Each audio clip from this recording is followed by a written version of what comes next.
I would like to introduce a live speaker now. His name is Nils Mollema. He is, in his role as Nils responsible for the communication with the general public, government institutions and political entities on behalf of Haq. Nils has a Master of Science from Leiden University in Crisis and Security Management and a bachelor degree from Leiden University in Public Administration. Prior to his work at Haq, Nils was with Amnesty International, the Netherlands, as a country coordinator for Iran, Israel and Palestine.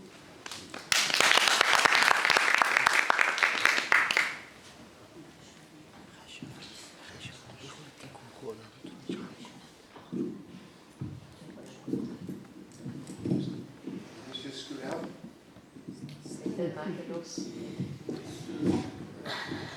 This is a little easier instead of messing with the stand. As I was introduced, I'm here on behalf of Haq. Haq is an independent human rights organization from the Palestinian territories. We have a mandate to speak on behalf of the occupied Palestinian people. So under that falls the West Bank, which includes East Jerusalem and Gaza as a whole. In my previous role for Amnesty, I also focused on Iran. I know a decent amount about the situation for political prisoners there, the situation in prisons, the issues with freedom of expression. And when I stand here, I realize that I am privileged enough to be able to speak on behalf of people who do not get a platform, on behalf of people who do not get to speak their minds, and if they do, they face very extreme situations.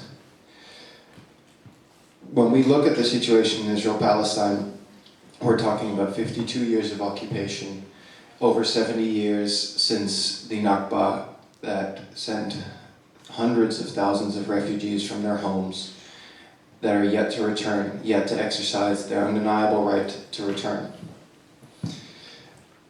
I'm going to try to keep this very short. I can speak for hours when it comes to freedom of expression and political prisoners, but I'm going to try to limit myself to three key subjects at three key levels. I will discuss something on the level of the Israeli occupation, something on the level of the PA, and how this spills over to the EU as well. In the situation of Israel and in the occupation, we currently have over 5,000 political prisoners. Some of them have been put in prison based on trials. Some of them have been given a right and a chance to defend themselves in trials, unfair trials, more likely, trials with poor representation, poor conditions, and abusive laws. But we're also talking about almost 500 political detainees who have had no such trial, who have had no such charges, and who have no idea of how long they will be in prison. When I speak of these are people who are suffering from administrative detention. Administrative detention in and of itself is not per se illegal. However, in the context that it is used in Israel, it is. It is used to circumvent political systems. It is used to circumvent legal systems. It is supposed to be used only in the most extreme situations of security. And yet we see, in many cases, that it is used as a replacement for any just trial. An example of this is the case of Khalid Faraj, who was arrested in April 2018. Originally, he was charged with the support of an opposing organization based on his Facebook posts. In the judge's own admittance, it was unclear as to why this person was arrested, why Khalid was arrested at this time, seeing as the Facebook posts in question had been posted over a year ago, and they had reached very, very few people, and in no way could they really represent any real impact. And as his trial progressed, and it became clear that he would not be sentenced, an appeal was filed. And this gave them the time to give Khalid, to sign an administrative detention order through the military courts. And Khalid since then has been in prison for over a year without any clear indication as to how long he will be there.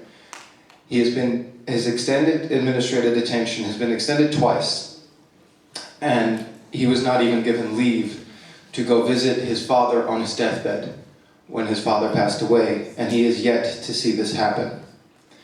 The appeal for the administrative detention, as is often the case, was denied based on secret evidence that was compelling enough for the court to no longer justify an appeal of the decision. Basically, we can say that there is no way to really fight administrative detention when it is performed in this unjust way. I want to now move on to the PA, as we've seen that the Palestinian Authority has increasingly started to take over and adopt policies similar to the Israeli occupation and Israeli occupation forces. They have implemented forms of torture that we've seen perfected in Israeli prisons for many years.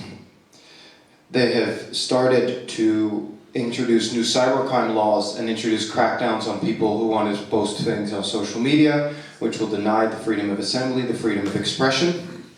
And we've seen protests that do appear get knocked down with incredible shows of force by security officers. Before I move into examples, I do want to give one caveat here, that it appears that it is very clear that through the security coordination, if the PA does not act to subdue these voices and to stifle dissent, the Israeli occupying forces have no issue coming into Area A, where the PA has full jurisdiction, and executing what they would believe to be a just security force. In the examples of the PA's implementation of policies, we can look back to just 1 year ago in June, when protests arose against the PA's decisions to cut energy lines to Gaza and to punish Hamas for policies and punish Hamas for trying to stop the reconciliation effort. Those protests were hammered down by infiltrators in the protest. Dozens of people were arrested. In fact, one source cited over 80 people being arrested just in Ramallah. 15 people were sent to hospital. And we saw unbelievable uses of force that were used against not only Palestinians, but also international media members, human rights defenders that were there to document the protests, and other such issues. We also see the cybercrime law in action when we talk about Isa Ambro. Isa Ambro is one of the leaders of the Youth Against Settlements movement in Hebron. He was detained for his Facebook comments where he criticized the PA. And within an hour, he had been arrested, and he was held for a week on accusations of him wanting to lead a coup, creating sectarian strife, insulting higher authorities, and endangering the public order of the state. All of these are very clearly exaggerations of what could be real situations, but are very unjustly being implemented right now. Similar cases we see in Gaza in the other direction. Often these laws limiting freedom of expression have been used by Fatah to restrict Hamas's right to self-determination and to right to expression and freedom of assembly. And in Gaza, we've seen them used in similar ways in the other direction, with Hamas trying to stifle dissent of any Fatah members. Sadly, the inaction from the Western world has seen that these policies are now spreading to the EU. We see that policing tactics against protests and against dissent are starting to make their way into European and US police forces. They're being trained by the Israeli occupying forces in how best to control and maintain crowds, and how best to infiltrate organizations that they deem to be dangerous to the state. We see that the BDS movement, which is no more than a freedom of expression and an exercise of your freedom of assembly, is getting killed or attempted to be killed off in European states and in the US as being deemed anti-Semitic, as being deemed racist, and being completely misconstrued from its original connotation, despite the BDS's assertions that it is against any forms of racism. Its continual public statements stating that they have no other agenda than to end the systematic human rights violations and no other agenda than an attempt to implement the will of the people. We see similar things in terrorism clauses being used to oppress freedoms of expression. We see it in social media monitoring being introduced with new programs that are coming from the occupied territories that are being used and perfected there to monitor a population and then exported as a battle-tested and proven method of oppression and security implementation. And the final thing that I want to mention in Europe is the IHRA definition, the International Holocaust Remembrance Alliance definition of anti-Semitism, that very clearly equates any criticism of the State of Israel to anti-Semitism. I cannot overstate how dangerous these types of equations are, given the fact that it will dilute the definition, it will make it nearly impossible, if implemented to its fullest extent, to combat true anti-Semitism, which is a real issue across Europe and across Western states where it has been rising, along with other forms of racism. And it is being used and abused not to really combat these issues where they are a problem, but they are being used to stifle dissent and to harm human rights defenders who wish to see policies be implemented. I'll wrap up with that, and I'd like to thank the organization for giving me a podium, and I would like to remind everyone that it should be a Palestinian standing here, and not a Dutch educated person who simply has the ability to be here, rather than many of my colleagues who do not. Mahmood Salehi. He was born in 1963 in a working class family in the town of Zacht. At the age of 6, he entered the job market and participated in the uprising of 1979 as well as other Iranian youth. About 20 times he has been arrested and imprisoned. He was in prison for 8 years. The last time he was arrested in 2015, and during the detention in Sanadai he lost both of his kidneys.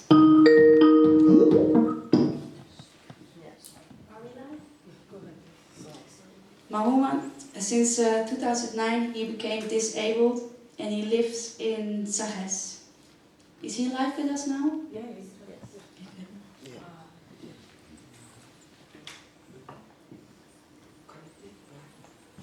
سلام محمود صالحی عزیز، صدای شما رو دارید؟ بفرمایید. تصویرتون میتونید با تصویر بیاید یا صوتی چیز میکنید؟ الو. خیلی خوش اومدید به برنامه ما. ما منتظر پیام شما هستیم. شما رو میشنویم.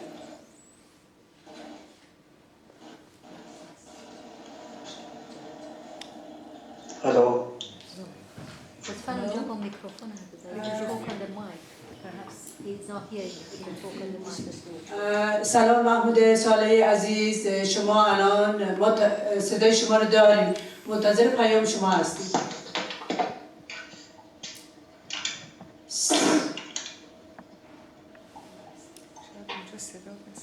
صدای ما رو داریم؟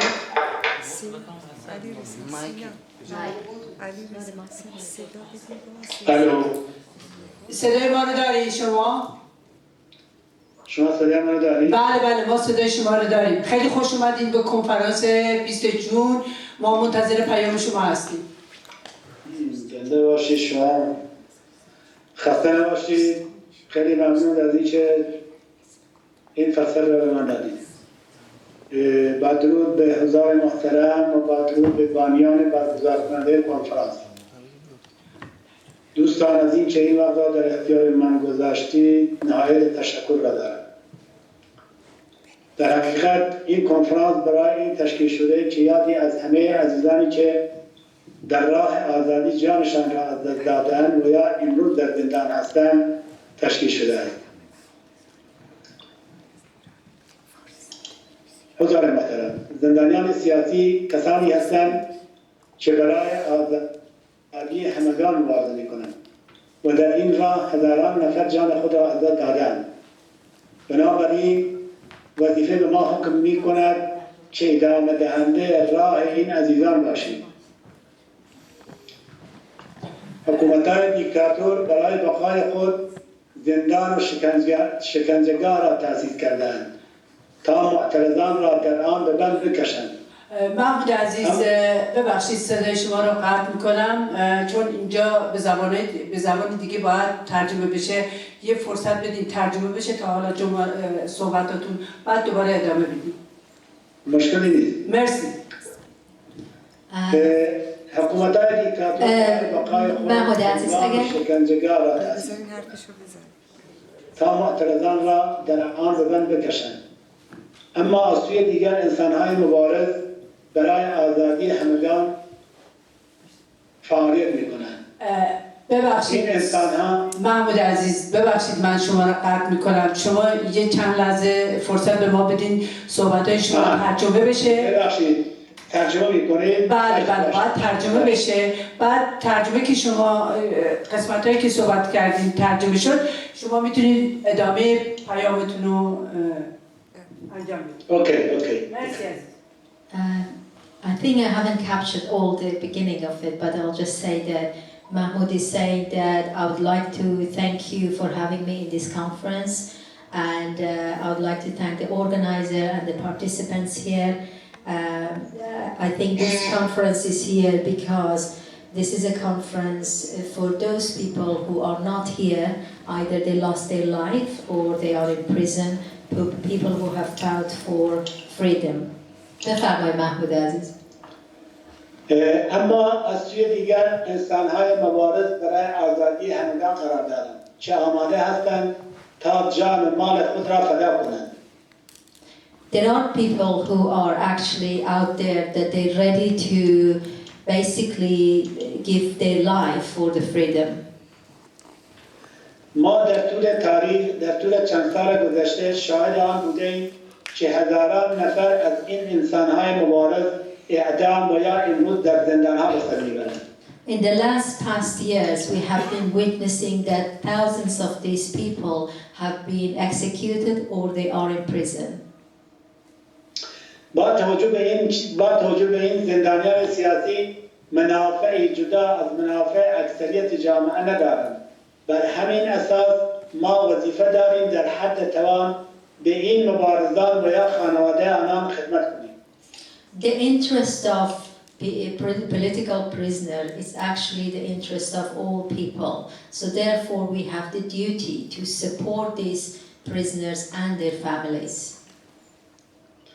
خدمت به این عزیزان، به این مبارزان تنها با شعار میسر نخواهد شد، بلکه باید نصف این شعارها را به پراتیک روز تبدیل کنیم. We have to actually supporting these political prisoners means that we have to basically be more practical, not just talking about it. ما در چند سال گذشته شاهد آن بودیم که سمینارها، کنفرانس‌ها و برای حمایت از زندانیان سیاسی تشکیل شده‌اند. این سمینارها و کنفرانس‌ها در حقیقت تأثیر مثبتی در جامعه دارد و خانواده زندانیان و جانباختگان این را خوشحال کردند که فرزندان آنان اذیت نرفتند.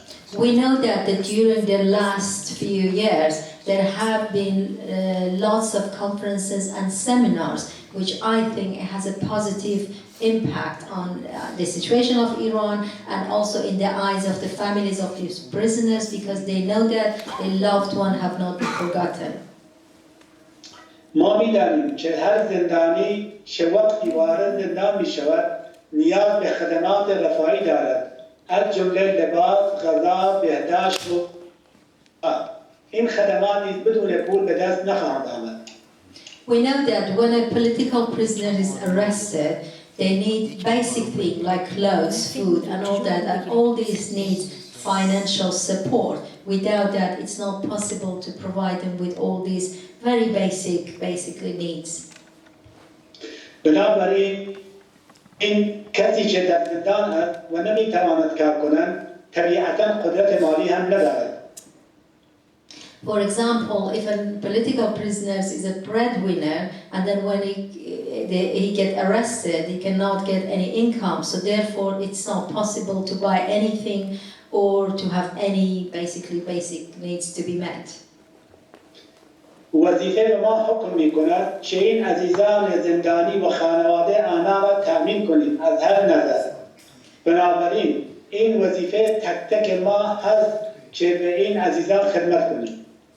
This is our duty to support these prisoners and their families from all aspects, and it is on our shoulder, this responsibility.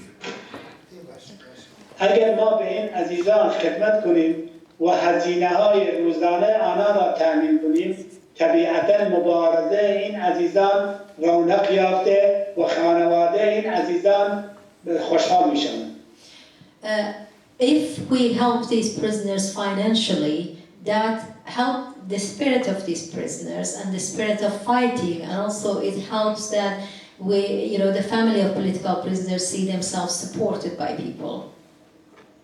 امروز زندان‌های ما در حقیقت باید خود زندانیان از نظر مالی تأمین بشن تا بتونن زندانی را بکشن، چون مثل گذشته‌ها نیستن. امروز از هر نظر باید زندانی پول داشته باشه، امکانات داشته باشه تا اینکه بتونه زندانی را تحمل کنه. In prison at the moment, the prisoners have to pay for literally everything. If the prisoner doesn't pay for food and clothes or anything like that, any sort of facilities, it's not able to even live a life in prison. اما از سوی دیگر تعداد انسان‌های فرصت طلب به نام زندانی سیاسی امروز در افغانستان جهان کمک‌های مالی جمع می‌کنند، اما هیچ وقت این کمک‌های مالی به دست زندانیان نمی‌رسد. There are opportunistic people who are basically collecting money and financial support in the name of political prisoners, but they never send it to political prisoners. من به عنوان یک انسان که همین امروز در ایران تماس گرفتم و صحبت می‌کنم، از همه عزیزان می‌خواهم که یک مرکزی را تأسیس کنند تا بتونن به طور متمرکز و با سند و مدرک بتونن این امکانات را به دست زندانیان یا خانواده زندانیان برسانند. As someone who lives in Iran and speak with you from Iran, I would like to ask you if it's possible to have a center to collect financial support, the financial support that is documented and registered and that can reach political prisoners and their families. ما در چند سال گذشته برای اینکه کمک‌های مالی را به دست زندانیان برسانیم، کمیته‌هایی به نام زندانیان تشکیل داده‌ایم و این کمیته‌ها توانستند در حد امکان از طرف دوستان و رفقا بتونن مسائل مالی زندانیان را حل کنند.